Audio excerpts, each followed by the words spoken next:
Bonjour et bienvenue à l'émission La Parole vivante. Cette émission où est-ce qu'on prend la Bible et on découvre qui est Dieu et quel est son plan extraordinaire pour nous. Aujourd'hui, on a une émission vraiment spéciale. On a François Fréchette avec nous. Salut François. Tu m'énerves. Écoute, t'es spécial. Je t'aime beaucoup.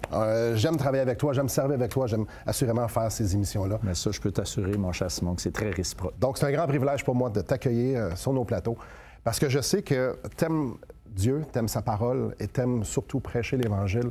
Pas surtout, également prêcher l'Évangile, d'annoncer aux gens ce que toi, ta vie t'a transformé. J'ai un fardeau, c'est clair. Puis ce qui m'allume, tu sais, je lis la Bible, ça fait 45 ans que je lis la Bible, puis tous les textes, même le texte qu'on va voir aujourd'hui, c'est des textes qui m'allument par rapport à l'Évangile. Tu sais, il y a plein d'autres vérités qu'on trouve dans ces textes-là, puis je les vois aussi, mais ceux qui concernent, où on retrouve, si tu veux, l'embryon ou le message de l'Évangile, en quelque part à travers tout ça, c'est comme si je le voyais tout le temps, il me frappe, il me touche, il m'inspire. Je ne sais pas comment dire, mais c'est encore ça. Et encore. Ouais, tu as dit 45 ans. Oui, c'est ça. Moi, ça fait 20 quelques années, puis je m'attends juste pas. Ouais. Parce que c'est toujours aussi merveilleux de pouvoir voir le cœur de Dieu, à quel point il est extraordinaire, puis à quel point il est extraordinaire de nous aimer, nous autres. Il y a un monsieur, Simon, qui avait dit, je ne le connais pas, le monsieur, c'est un vieux monsieur que ça faisait, je pense, 70 ans ou plus qu'il lisait la Bible. Et puis il a dit, j'ai l'impression d'avoir effleuré un océan. Parce que plus que tu... C'est un peu comme... Plus tu creuses, plus tu t'aperçois qu'il y a du stock. Absolument. Au début, tu trouves ça beau, mais après ça, tu creuses, puis là... Hein? Puis encore, là, c'est encore. Mais voyons, il y en a encore. T'sais. Alors, c'est un peu ça. Fait que ça fait partie de ma nourriture quotidienne. Et je partage cette même joie. Aujourd'hui, on voit une histoire abracadabrante qui va pointer vers Jésus-Christ, qui va pointer vers l'Évangile, comme tu en as mentionné. On a déjà fait quelques émissions à propos de ça. Donc, une histoire qui se trouve dans l'Ancien Testament qui nous prépare. Et il y a plusieurs vérités qu'on va voir dans cette histoire-là qui sont applicables et qui se réalisent dans l'histoire de Jésus-Christ qui meurt à la croix, qui ressuscite et qui nous inclut en lui, qui nous achète, qui nous rachète. Et on va voir l'histoire de Ruth. Et j'invite les gens à ouvrir leur Bible dans le livre des Ruth. De Ruth. Et, pas des Ruth, de Ruth, exactement. Mais avant qu'on puisse plonger, peux-tu nous mettre un peu en contexte qu'est-ce qui se passait dans cette époque-là pour le peuple d'Israël, pour qu'on puisse bien se mettre en scène? OK. D'abord, le livre de Ruth, l'histoire de Ruth, elle est contemporaine d'une période qu'on appelle la période des juges. Ça veut dire qu'après l'histoire, on a vu Josué dans une autre émission, là, que la conquête de Canaan, oui, de Jéricho, la conquête du pays de Canaan. Ouais.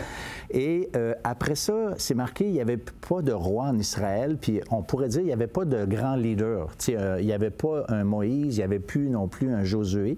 Et c'est une période très sombre de l'histoire d'Israël. On voit dans le livre des Juges un genre de cycle, là, ils pêchent, il y a un jugement, Dieu, il discipline son peuple, il se repente, Dieu pardonne, puis ça, c'est des cycles qui ont duré... Et il recommence. Puis ça, c'est ça, le cycle-là, il se répète à plusieurs reprises dans ce livre-là. Et le livre de Ruth, ou l'histoire de Ruth, elle s'inscrit dans cette période de l'Ancien Testament, une période sombre. On pourrait presque dire que l'histoire de Ruth est presque une lumière dans un environnement ténébreux, mettons. En fait, on ne peut pas lire Juge et arriver à une autre conclusion qui se fait. Mais voyons donc, qu'est-ce qu'ils n'ont pas compris? Ouais. Et Dieu qui attire leur attention, qui les délivre, et ils retombent encore. Ça nous rappelle juste l'histoire de l'humanité, parce que ce qu'on retrouve là, on le retrouve encore aujourd'hui, on le retrouve tout le temps. Bien, malheureusement, même, on le retrouve dans la vie de ceux qui appartiennent au Seigneur. Tu sais, je pourrais presque témoigner de ce cycle-là dans une mesure dans ma vie. Tu comprends? Tu sais, mais tu sais, je dis pas... Pas dans le même genre de rébellion, mais... Non, pas du tout, là, mais quand même, tu sais, je vois, tu sais, que le cœur humain ne change pas. Et ce qui s'est passé là, bien, malheureusement, ça se répète autour de nous, puis pour pas dire souvent en nous, dans une mesure. Jean, il parle que la parole de Dieu, c'est comme un miroir. On se voit là-dedans.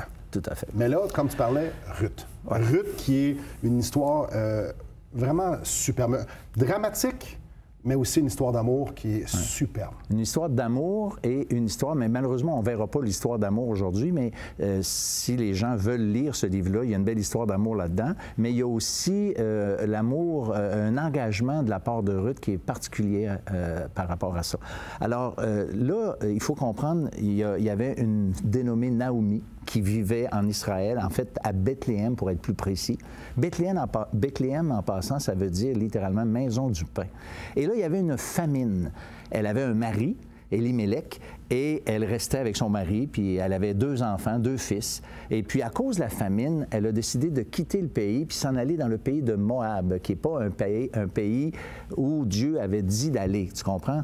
On pourrait presque dire c'est que la bénédiction de Dieu était au-dessus du pays. Tu sais, j'image un peu, là, mais tu sais, quand on est dans la volonté de Dieu, il y a une bénédiction qui est là. Et puis, quand on est en dehors de la volonté de Dieu, il y a des difficultés qui vont éventuellement arriver parce qu'on n'est pas dans le plan de Dieu.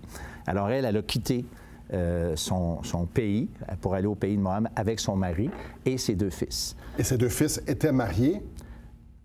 Bien, ils se sont mariés après. Dans le pays de Moab. Dans le pays de Moab. Et c'est une autre chose qui n'était pas supposée de faire. Exactement. Alors, tu sais, il y a comme l'histoire de Naomi, c'est comme un petit dérapage, et puis un plus grand dérapage. Et qu'est-ce que je trouve pathétique, c'est que Naomi, c'est marqué, ils ont quitté pour un séjour. Et là, finalement, c'est marqué, ils s'y installent. Et après, le mari meurt. Et puis, il reste encore 10 ans dans le pays de Moab après cet événement-là. Alors, tu sais, il y a comme... Naomi, là, elle est vraiment comme complètement démolie de cette histoire, puis c'est pas fini. Et il faut que nos auditeurs réalisent bien que ça, c'était pas ça que Dieu avait demandé. C'était pas quand ça va mal, vous allez aller visiter visiter d'autres peuples, puis vous allez prendre leur femme comme épouse. Au contraire, les prescriptions étaient vraiment claires. Je vais prendre soin de vous en Canaan. C'est ça. Et vous allez être ensemble, vous allez marier des gens au sein du peuple. C'est ça. Donc ça, c'était super clair. Comme tu dis, ils ont dévié solide. Ouais. Mais peut-être important de le dire maintenant, c'est qu'il y avait une famine, c'est marqué qu'il y avait une famine, mais cette famine-là était de toute évidence, elle faisait partie de cette discipline que Dieu appliquait à son peuple. Alors, en quittant la région, c'est un peu comme éviter le bâton. Oui, parce que Dieu utilise la souffrance pour nous former. C'est pas populaire, mais c'est tout à fait biblique. Et si on fait comme... Nous, on aime moins ça, c'est inconfortable. On prend... Et c'était très dans l'époque des juges. On va prendre les règnes, on va prendre notre destinée entre nos mains, on va faire ce qu'on pense qui est bon. Voilà. Mais c'était pas nécessairement ce que Dieu voulait. C'était pas ce que Dieu voulait. Très clair. Donc, on va prendre une pause. On va prendre une pause pour justement... réorienter nos pensées après sur... vraiment, on va plonger dans cette histoire-là, ce que Naomi a fait, ce que Ruth a fait, qui est la belle-fille de Naomi. Mais je vous laisse un peu sur votre appétit. On en revient après la pause pour en discuter un peu plus. Restez avec nous.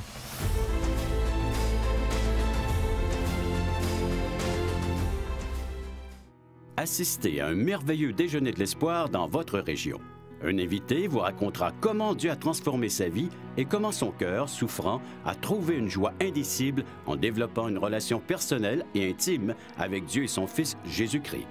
Des églises locales organisent de tels déjeuners dans plusieurs régions du Québec. Découvrez où et quand vous pouvez assister à un déjeuner de l'espoir dans votre région en visitant le site espoir.ca et en cliquant sur l'onglet « Déjeuner ».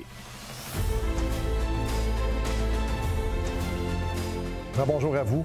C'est fascinant de voir comment on peut se mettre les pieds d'un plat. Pourtant, la demande était très claire à Dieu, c'était très précis. Vous restez dans le pays de Canaan, je vais m'occuper de vous, vous ne mariez pas personne en dehors du peuple. Puis là, on a vu la famille qui fait des mauvais choix. Mais même au travers des mauvais choix, Dieu va bénir, et ça, c'est plus tard dans le livre de Ruth. Mais il y a des conséquences. Bien, il y a des conséquences. Naomi, quand elle quitte, on l'a dit tantôt avant la pause, son mari meurt. Mm-hmm. Mais les 2 fils de Naomi meurent. Elle reste seule avec les 2 brus. On parle là-dedans, dans le début de l'émission, c'est de ça qu'on parle. Là. Ah oui, c'est ça. Là. Naomi a tout perdu. Là. Elle a tout perdu. Tu sais, elle voulait sauver les meubles, mais en fait, en quittant Bethléem, le pays d'Israël, elle perd littéralement tout. Alors, Naomi, logiquement, elle réfléchit, elle entre en elle-même, puis elle dit, écoute, ça marche pas mon affaire. Là. C'est clair que ma décision, elle était mauvaise, puis elle l'a payée à cher prix. Alors, à partir de ce moment-là, Ruth Naomi plutôt, décide de revenir à Bethléem. Et là, elle dit, autant à la une qu'à l'autre, restez ici. Ces deux belles filles. Elle dit, écoutez, moi, j'ai plus d'enfants dans mon sein. Quand je ne pouvais pas, quand même que j'en aurais un autre enfant, est-ce que vous allez attendre qu'il soit vieux puis le marier? Autrement dit, c'est fini. T'sais, on passe à un autre appel. Alors, elle invite ses brus à rester en Moab pour elle retourner au pays d'Israël. Et là, les deux disent, non, non, non, non, non, on veut aller avec toi, on veut aller avec toi. Et elle répète à nouveau, non, non, retournez dans votre place. Et puis là, finalement... J'ai plus rien, moi, là. J'ai plus rien, exactement, j'ai plus rien à vous offrir. Vous n'avez aucun intérêt personnel. Je vous ai donné des fils, mais ils ne sont plus là. Et il faut comprendre, pour une veuve, la subsistance, c'était très précaire, là. Ah oui. C'était très précaire. Il n'y avait pas d'aide sociale, il n'y avait pas de système gouvernemental, il n'y avait rien. Donc, elle, là, c'est tes fils qui, normalement, qui étaient pour subvenir à tes besoins d'eau, mais elle a perdu son mari, sa protection, sa sécurité, et elle a perdu ses gars qui étaient supposés remplacer le mari en cas de décès. Ouais. Elle était toute seule. Elle savait qu'elle retournait en Israël, puis que c'était pas pour bien aller. Clairement qu'elle a dit à ses filles, venez pas vivre une vie de misère avec moi. Là. Exactement, exactement, parce que les deux filles, eux aussi, étaient veuves. Hein, voilà. S'ils ne se remarient pas, c'est... Ils n'ont aucune famille en Israël, eux autres là. Ils viennent pas d'Israël. Alors finalement, Naomi, après la deuxième fois, Orpa, une des deux, son nom est donné, elle décide, elle baise, il pleure, c'est bouleversant. Ouais. Et puis elle décide de rester. Et puis Ruth, elle veut rester. Et Naomi, pour une troisième fois, elle insiste auprès d'elle. Elle dit, non, elle dit, je te le dis, reste, t'as pas d'affaire avec moi, c'est la misère, blabla. Et Ruth a dit non. Je t'arrête, François. J'aimerais ça qu'on puisse le lire. Et que les gens peuvent s'en faire une idée. Donc, j'aimerais vous inviter, si ce n'est pas déjà fait, de tourner dans Ruth et de venir avec moi au chapitre 1. Je vais lire à partir du verset 14. « Et elles élevèrent la voix et pleurèrent encore. Orpa baisa sa belle-mère, mais Ruth s'attacha à elle. Naomi dit à Ruth, « Voici ta belle-sœur, et retournez vers son peuple et vers ses dieux. Retourne comme ta belle-sœur. » Ruth répondit, « Ne me presse pas de te laisser, de retourner loin de toi. Où tu iras, j'irai. Où tu demeureras, je demeurerai. Ton peuple sera mon peuple, et ton Dieu sera mon Dieu. Où tu mourras, je mourrai, et je serai enterré. Que l'Éternel me traite dans toute sa rigueur, si autre chose que la mort vient me séparer de toi. » Naomi, la voyant décider à aller avec elle, cessa ses instances. Elles firent ensemble le voyage jusqu'à leur arrivée à Bethléem. C'est beau. C'est tellement beau.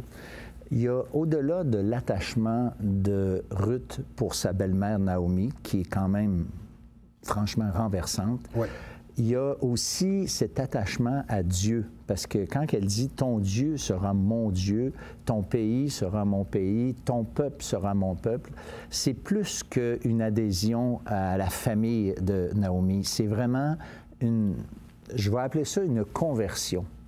Où elle abandonne clairement, c'est marqué, c'est Dieu. Ben, retourne à tes dieux. C'est ça. Donc, c'était des filles religieuses, ça, là. Il y avait cet aspect-là qui est loin d'être négligeable. Elle a dit, non, moi, je ne veux pas ces dieux-là. Je veux ton Dieu. Je veux le Dieu d'Israël. C'est ça. C'est ça. Et on ne sait pas, le texte ne nous dit pas, mais certainement, cette Naomi avait beaucoup parlé de ce Dieu d'Israël. Parce que, tu sais, elle était loin de ne pas être une croyante, celle-là. Tu sais, elle avait un attachement, pas parce qu'elle a fait cet égarement, cette erreur de parcours, que tout ça est faux, là. Tu sais, elle est restée sans doute une croyante profonde dans ce Dieu-là.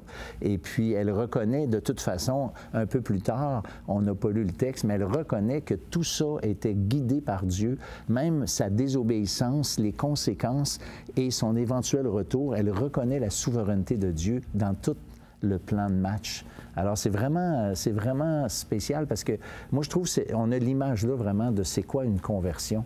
Bien, clairement, je dis non à quelque chose et je me tourne vers Dieu. Donc, elle a repoussé tout ce qu'elle avait appris jusque-là. Elle s'est détournée, elle a dit « je me tourne vers Dieu ». Et elle n'a pas juste dit « ah oui, bien, je vais croire en ton Dieu ». Non, je vais te suivre. Je vais suivre, je vais retourner là où ce que tu vas le servir. Puis ça, c'est tellement... C'est énorme. C'est énorme. Comme on en parle depuis tantôt, Ça avait l'aspect physique, donc une précarité, mais ça avait tout l'aspect spirituel alentour. On dit non, je veux vraiment faire partie de ce peuple-là qui est sous ce Dieu extraordinairement là. Et sans doute que Naomi, c'est implicite dans l'histoire, Naomi avait parlé de Dieu, de son Dieu, parce qu'elle en parle. Ruth dit non, je veux suivre ton Dieu. Donc, clairement, elle savait l'histoire d'Israël. Clairement, elle savait que c'était qui ce Dieu-là. Et pour elle, il y avait ni un ni deux.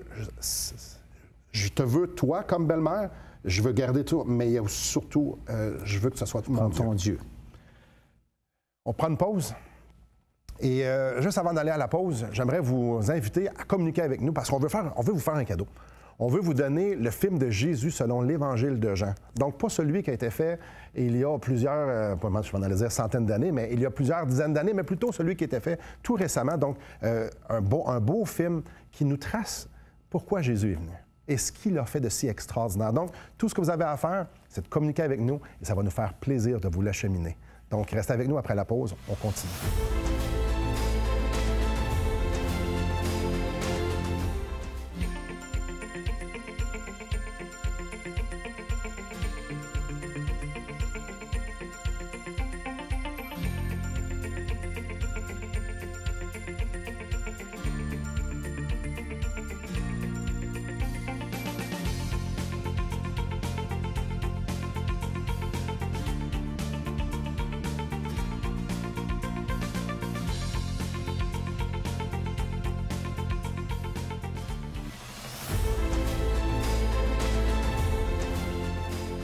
Bonjour.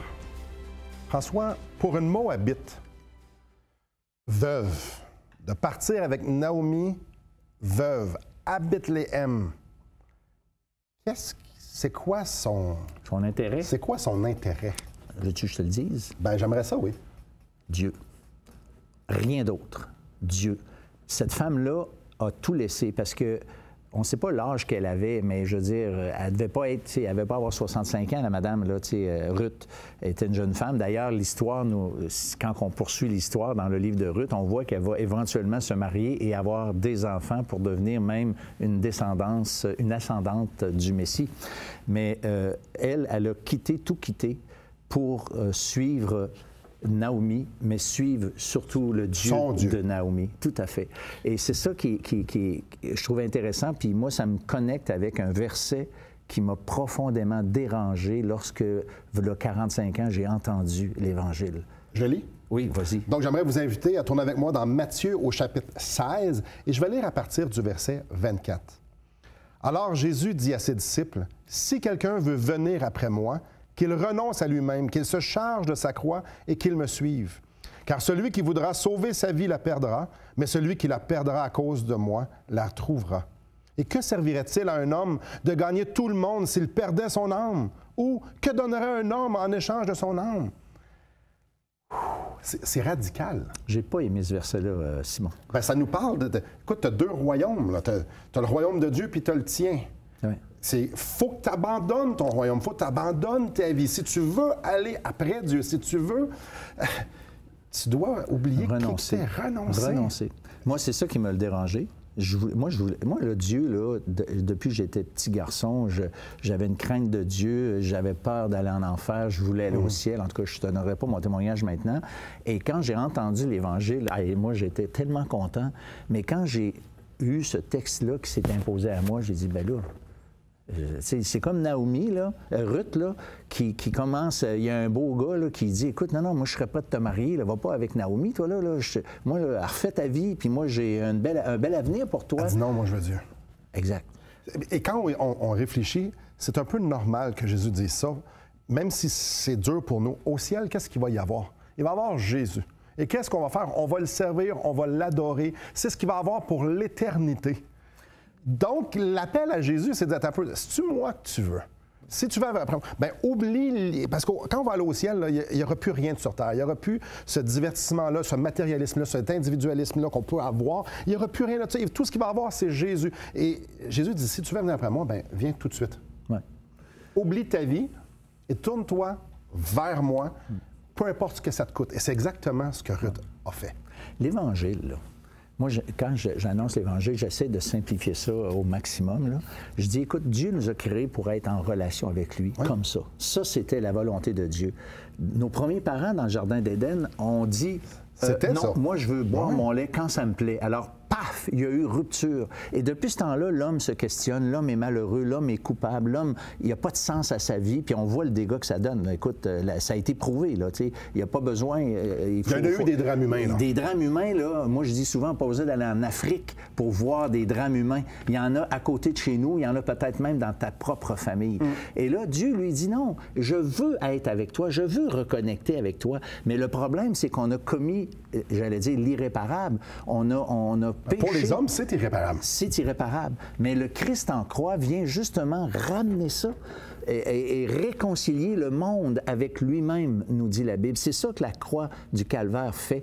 Et ceux qui veulent revenir connecter avec Dieu, il faut passer par la croix pour avoir le pardon et reconnecter. Mais cette reconnexion implique qu'on déconnecte avec notre entourage. L'amour du monde et tout ce que le monde a à nous offrir, c'est bonsoir. Ruth, elle a tout quitté pour aller avec Naomi et c'est exactement ce qu'implique le message de l'Évangile. Souvent, les gens vont, dans leur vie, prendre des valises et dire, moi, je me prépare à aller à l'au-delà. Donc, je vais avoir des bonnes actions, je vais aller dans la bonne religion, je vais essayer de faire les meilleurs choix. Puis, ils pensent qu'avec ces valises-là, ils vont se présenter devant Dieu et dire, regarde tout ce que j'ai emmené. Est-ce que c'est assez? Non. Jésus est venu pourquoi? Si je peux me rendre à Dieu avec ma justice, Jésus est venu faire quoi sur la croix? Tout à fait. Jésus est justement, il a fait tout ce qui était nécessaire d'être fait. C'est pour ça qu'il a dit tout est accompli. Arrive pas avec tes valises. La seule chose que tu peux faire, c'est de croire en ce que j'ai fait pour toi. Quand tu te présenteras au ciel, tu as juste à dire mon nom.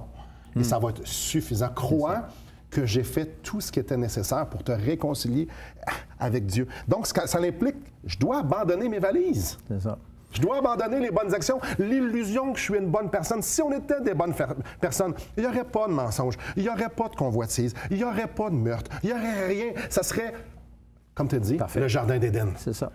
Mais c'est quoi, Simon, la différence entre la religion et le christianisme biblique? J'insiste, biblique. Biblique, parce qu'il y a un christianisme qui n'est pas biblique. Alors, la différence, là, c'est que la religion, en général, c'est l'effort de l'homme qui essaie de tenter de rejoindre Dieu, et ça marche jamais. L'Évangile, c'est Dieu qui est venu jusqu'à l'homme, et ça marche tout le temps. Wow! On va aller prendre une pause. On va digérer. Mes chers amis, j'aimerais vous faire un cadeau. C'est pas la première fois que je vous le fais, si vous êtes un habitude de l'émission, mais j'aimerais vous le refaire une autre fois. Est-ce que vous avez ce livre-là? Le livre Destination finale de Marc Cahill, qui est en train d'expliquer dans ce livre-là ce qu'on dit, le plan de Dieu pour vous, pour moi. Le plan d'être unis avec lui, le plan de passer l'éternité avec lui, le plan de vivre aujourd'hui en relation avec lui.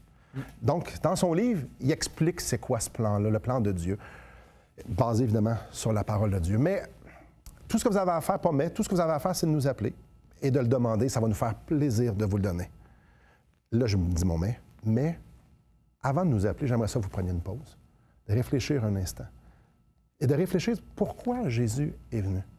Pourquoi Dieu a envoyé son Fils sur la croix si moi, je peux me rendre à Dieu, me rendre au ciel par mes propres forces? Essayez de répondre à cette question-là. Si c'est par la religion, aller dans la bonne Église, pourquoi Jésus est venu? Où est-ce que Jésus rentre dans ce portrait-là? Où est-ce que son sacrifice rentre dans ce grand portrait-là? Pourquoi il est ressuscité si je n'avais pas besoin de lui pour aller au ciel? Après la pause, on va boucler la boucle de cette émission, justement en faisant du sens avec ça, ce que la Bible nous dit. Donc, restez avec nous. Et après la pause, moi, François, on va vous montrer simplement comment je fais pour m'approprier ce pardon-là de mes péchés et cette vie éternelle que Jésus-Christ est venu nous acquérir à la croix. Donc, restez avec nous.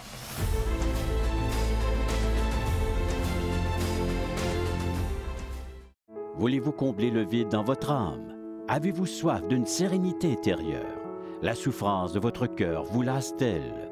Appelez dès maintenant pour recevoir gratuitement un évangile de Jean pour connaître l'amour de Dieu, un Nouveau Testament pour trouver des réponses à plusieurs de vos questions, le livre Destination finale pour comprendre la nécessité du salut et finalement la Bible et le salut qui nous explique comment recevoir Jésus. Contactez-nous à espoir.ca ou composez 1-877-l'Espoir. Et puis, vous avez réfléchi à cette question.